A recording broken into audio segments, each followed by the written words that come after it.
Olá, tudo bem?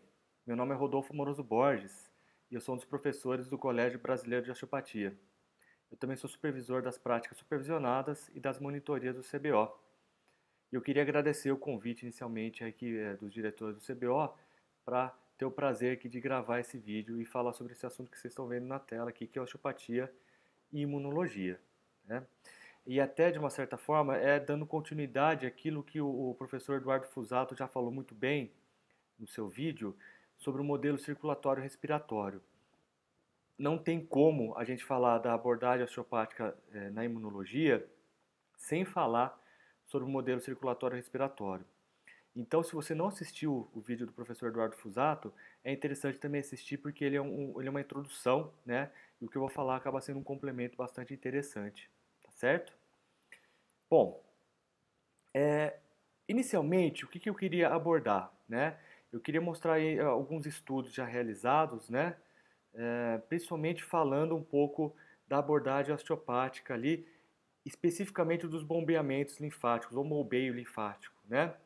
Porque essas técnicas, o objetivo é otimizar o fluxo da linfa através do sistema linfático.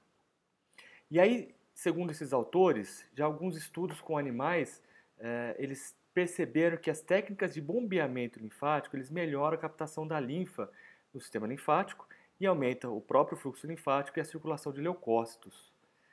E um outro estudo aqui da ROD colaboradores, né, que também já foi citado aqui, é que os bombeamentos linfáticos em abdômen de animais estimulam a liberação de células imunológicas dos linfonodos que entram diretamente na circulação linfática.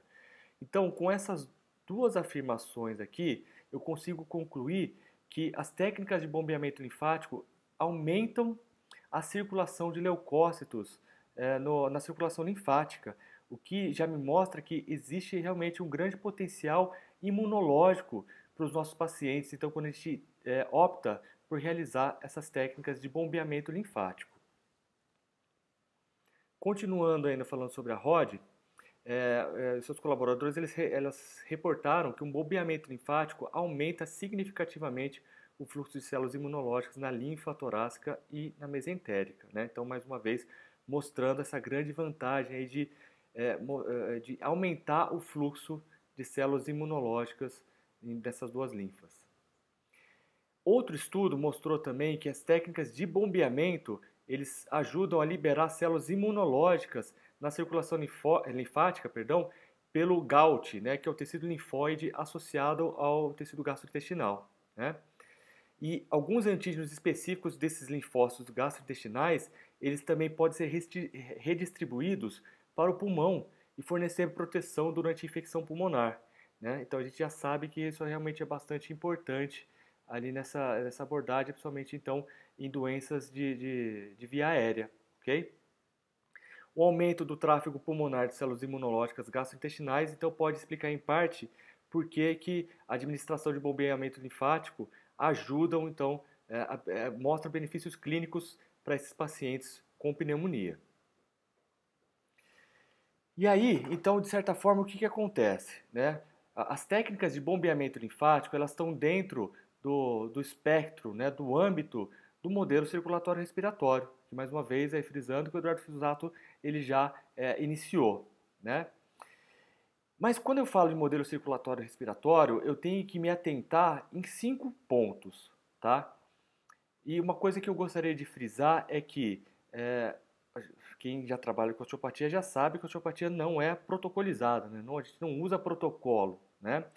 Mas existem alguns passos a serem seguidos para a gente fazer, então, uma abordagem seguindo esse modelo circulatório respiratório, tá? Então, assim, o que a gente tem que fazer? Avaliar o sistema neurovegetativo do paciente, porque a gente tem que levar em consideração que há uma inervação simpática dos vasos linfáticos, ok? Então, é tudo aquilo que a gente já está habituado a fazer no nosso consultório, né? Então, quando a gente avalia ali presença de esclerótomo ou dermatos ali na região da coluna vertebral, o que a gente está buscando é realmente alguma facilitação medular daquele segmento e o objetivo vai ser, então, de normalizar aquela facilitação, tá? Justamente, então, para ajudar na normalização da inervação simpática dos vasos linfáticos, ok? Feito isso, é interessante ir para o segundo passo para avaliar a mobilidade dos 4 diafragmas, isso preconizado pelo Gordon Zink, tá? O Gordon Zink, ele identificou 4 diafragmas, né? O crânio cervical, o cérvico torácico, o tórax lombar e o lombo sacral. E ele estabeleceu um padrão chamado de padrão compensatório comum, certo? Que são de torções, eu não vou aprofundar muito aqui, tá? Até para o vídeo não ficar muito extenso. Mas saibam então que a gente tem que avaliar então a mobilidade desses 4 diafragmas. E ainda continuando falando dessa fala sobre o diafragma, a gente tem também potencializar a mobilidade do diafragma respiratório e suas relações de inervação e inserção, né? Então a gente sabe, né, que o diafragma respiratório é inervado pelo nervo frênico, né, nos níveis C3, C4, C5, e que suas inserções ali estão na região da torácica baixa e lombar alta. Depois disso, a gente vai focar então na melhora do fluxo linfático, e aqui vai entrar então aquelas técnicas de bombeamento linfático, né? Quem já está fazendo curso de formação de osteopatia e já fez o módulo de visceral, né? Sabe que então aqui a gente tem algumas técnicas de bombeamento ali, hepático, esplênico, cardíaco, né? Então essas técnicas elas ajudam a potencializar então o fluxo linfático, não só nessas regiões, mas em outros também com bombeamentos torácicos, né? Porque tem os ductos torácicos aqui, bombeamentos abdominais, né? Que tem a cisterna do quilo e assim por diante. E por último, então fazendo uma mobilização de fluidos nos tecidos de zonas alvos para o sistema veno-linfático, ou seja, para estimular realmente essa drenagem e a recirculação ali do sistema veno-linfático, ok? E aí, pessoal, o que eu achei interessante falar, né? A gente é um tema bastante relevante, né? Falar sobre a abordagem osteopática na imunologia, porque a gente está vivendo, né? Uma pandemia horrorosa, né? Do novo coronavírus, né? Da Covid-19. E aí, eu lembro que lá no começo da pandemia, né? Que a coisa estava ainda aumentando os casos, né? E que o Museu de Medicina Osteopática, sediado em Kirksville, né, onde tem ali a Universidade Andrew Taylor Still, que foi a primeira escola de osteopatia, eles liberaram alguns artigos escritos na época da primeira, né, dessa pandemia que aconteceu ali no começo do século XX, né, conhecido como gripe espanhola, né, então a pandemia de influenza ali de 1918. E ainda para piorar, além da pandemia, ainda tinha a Primeira Guerra Mundial para acontecer, né, então muita desgraça acontecendo ao mesmo tempo naquela época, né? E aí, lendo aqueles artigos, né, eu percebi algumas coisas bastante interessantes. Não se falava em modelo circulatório respiratório naquela época, né? Mas é interessante que eles já tinham objetivos bem interessantes, já focados realmente ali nesse modelo circulatório respiratório, né? Que seria a diminuição da congestão e aumento da excreção de líquidos, né? E eles sendo médicos osteopatas, então eles tinham até alguns outros enfoques, por exemplo, como aumentar a sudorese, né, para equilibrar o pH sanguíneo, esse tipo de coisa. Quando o foco era no tratamento osteopático, lendo os artigos, o que a gente percebe? Que eles faziam um trabalho na região do diafragma respiratório, da cintura escapular, e faziam então inibições musculares na região paravertebral e dos suboccipitais também. Além disso, eles faziam também um bombeamento linfático, né? Que é, de novo, voltando ao bombeamento linfático, e uma técnica chamada de rib raising, né? Ou elevação das costelas, cujo foco é realmente de normalização do sistema neurovegetativo ali na coluna vertebral. E eu separei 3 artigos aqui para mostrar para vocês, né? Um é do McCall, né? Que foi escrito em 1919, e a abordagem dele é focada principalmente em técnicas musculoesqueléticas para liberar a passagem do conteúdo vascular-nervoso do forame de conjugação, especialmente na região da torácica superior e da entrada torácica, ou seja, ele também tinha o foco de diminuir as congestões da região, certo? E esse outro editorial aqui escrito aqui pelo Tillis, ele indicava, melhor dizendo, né, isso era um consenso na época, né, de tratamentos curtos e uma abordagem vasomotora, né? A gente está muito habituado no nosso consultório os nossos tratamentos serem longos, né, durar de 45, 50 minutos, né, e tem um espaço de 7, 10, 15, 20 dias, dependendo do nosso objetivo.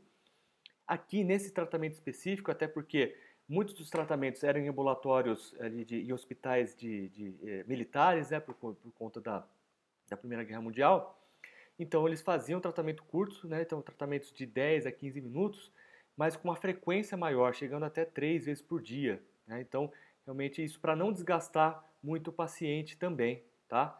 Então ele tinha esse objetivo porque já eram pacientes bastante debilitados. E aí, por último, tem esse artigo aqui do Ward, que ele cita em um momento uma estatística, uma compilação de dados feito pelo George Riley, que ele comparou a mortalidade do tratamento osteopático e do tratamento alopático, né? A gente não tem muito acesso à estatística que foi realizada, mas dá para prever alguma coisa, né? Não é tão fidedigno, tá? Mas é uma estatística que acaba sendo interessante, né? O que ele levantou, o Riley? O Riley ele levantou que o tratamento alopático, os médicos que optaram por fazer tratamento alopático, houve uma média de 5 a 10% de mortes nos casos da influenza. Já em médicos que optaram pelo tratamento osteopático, a taxa foi de 0,24%, né? Então, realmente uma grande diferença aí, né?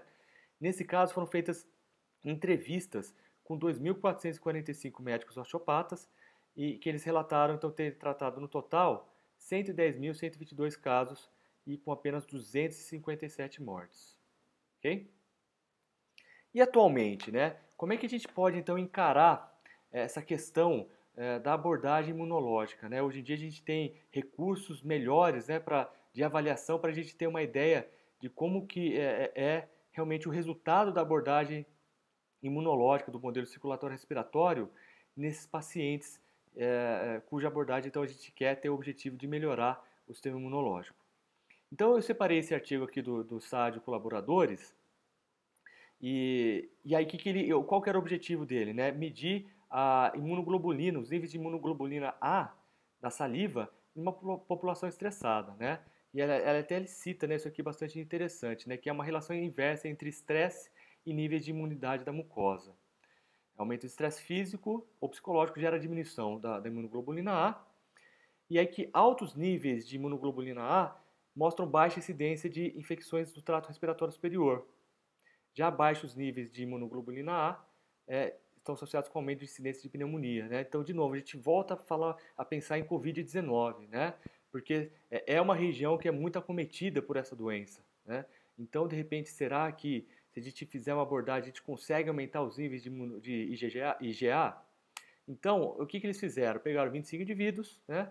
Avaliaram ali os níveis de IgA com 1 ml de saliva antes e logo depois do tratamento, e foram dois grupos, né? Uma intervenção, que foram essas técnicas, e um grupo controle, que o paciente ficava deitado na maca por 20 minutos. E aqui essa tabela, o que ela mostra? Ela mostra que houve aumento em ambos os grupos de IgA, né? Obviamente porque o grupo controle também estava relaxado, estava deitado, né? Então, como era uma população estressada, então o fato de eu ficar comigo lá 20 minutos era também suficiente para aumentar. Só que quando a gente vai olhar aqui, ó, a gente percebe uma grande diferença, né? Um aumento de 139% ali no grupo experimental, no grupo que passou por sessões, por técnicas osteopáticas, e aumento de 32% no grupo controle, que só ficou deitado na maca. Então a gente percebe que houve sim um aumento de IgA. A gente não sabe se esse aumento é duradouro, né? O estudo ele era um estudo mais curto, então isso acaba sendo um fator limitante, assim como o número de indivíduos estudados também, né? Mas já é algo bastante animador, que mostra que algumas abordagens ajudam sim a aumentar os níveis de IgA e aí, de certa forma, potencializaria o nosso sistema imunológico. Um outro estudo, então, realizado aqui, já um estudo maior, de 406 indivíduos, eles avaliaram, então, se a manipulação osteopática seria um bom tratamento adjuvante em pacientes hospitalizados com pneumonia. E aí é um estudo controlado, randomizado, duplo cego, né? Então a metodologia é bastante interessante, né? E foram 3 grupos, um tratamento convencional mais toque leve e um tratamento convencional e tratamento osteopático manipulativo. O tratamento osteopático manipulativo se baseou então em liberação miofascial da entrada torácica, tóraco-lombar, crânio cervical do diafragma, ou seja, né, trabalhando realmente ali toda a região ali dos diafragmas, né. Também teve rib raising, né, a elevação das costelas, e bombeamentos torácicos e dos membros inferiores, né? No que eles avaliaram, né, teve boas respostas em algumas partes e outras que não tiveram respostas significativas. Mas onde houve diferença significativa? Quando houve comparação, né, do grupo tratamento convencional e osteopatia com apenas tratamento convencional, tá?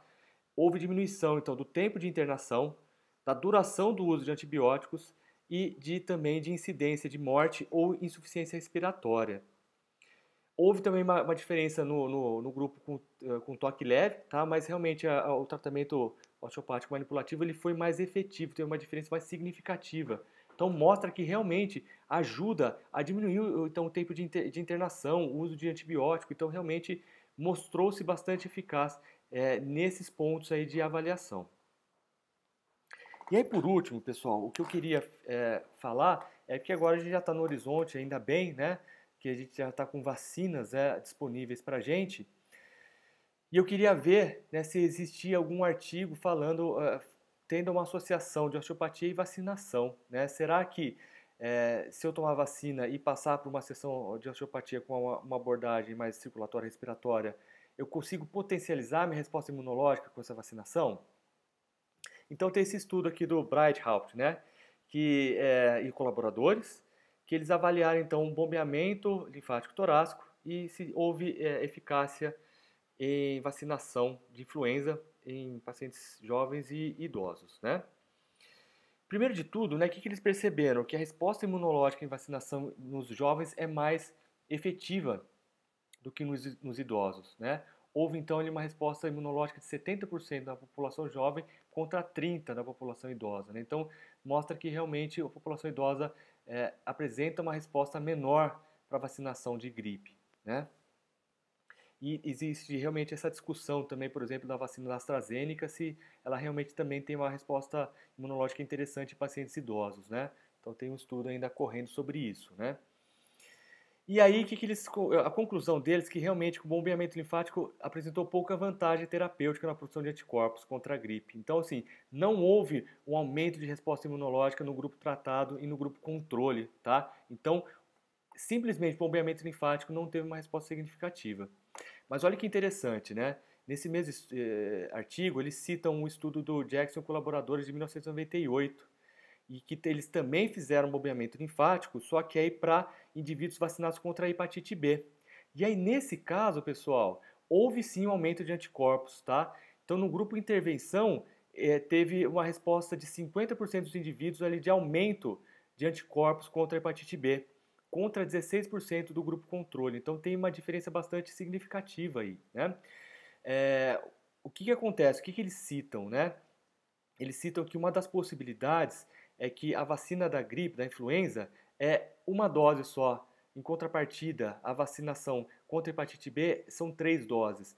Então, de certa forma, nos anima um pouco, por quê? Porque a vacinação contra a Covid-19 são 2 doses, né? Tanto a Coronavac quanto a AstraZeneca, que são as 2 vacinas que a gente tem à nossa disposição no momento, são 2 doses, né?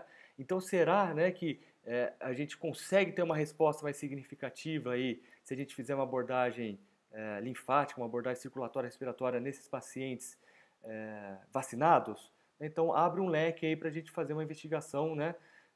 Quem sabe alguém faça esse estudo ou fica a pergunta e fica essa possibilidade de repente, de uma ideia para alguém fazer um estudo nesse sentido, que seria bastante interessante, né? Pessoal, então era isso que eu tinha para falar sobre a osteopatia e uma abordagem imunológica, tá? O intuito é realmente apresentar um pouco aqui, falar um pouco sobre o assunto, né? Não aprofundar muito, mas de criar realmente uma faísca, né? Um interesse sobre esse assunto e mostrar que sim, a osteopatia ela consegue ter ajudar o nosso paciente a ter uma resposta imunológica, ok? Então espero que vocês tenham gostado, tá? Fiquem ligados ainda nos vídeos do CBO, que vão ter mais vídeos também aí a serem postados, né, nessas próximas semanas também, tá bom? Um forte abraço aí, bons estudos para todos e bons atendimentos para todo mundo.